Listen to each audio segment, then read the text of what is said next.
yellow or eastbound landed here, southbound landed here. So your main flow is either going to be north or west, depending on the main artery of traffic. It's going to be protected by the left turn northbound. Green arrow will come on, and northbound is phase 4.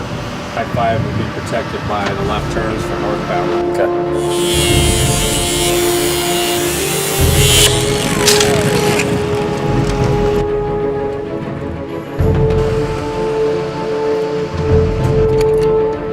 Perfect, you can lift it. Feed me some of that 7 conductor.